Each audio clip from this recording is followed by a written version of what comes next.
अब तू बने हेलो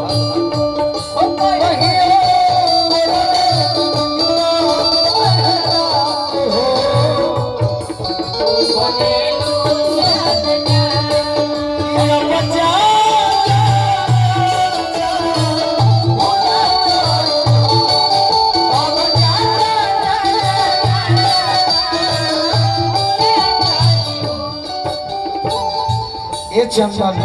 प्रियंका तारा से कहत है काहे तारा से ना कहे उनके से कहो हम अभी काच कुआर बनी अच्छा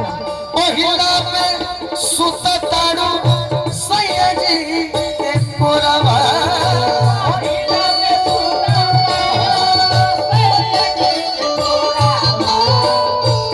पड़ुए निहोरवा जन होखे दे हम भोरवा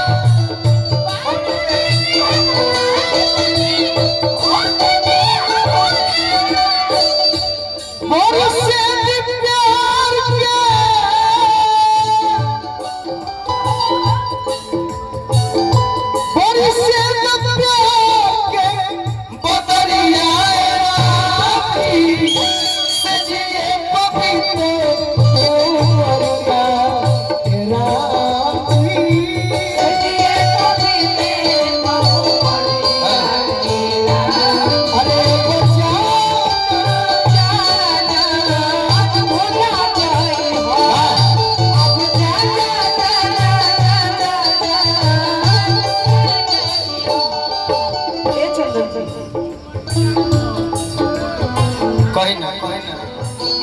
भैया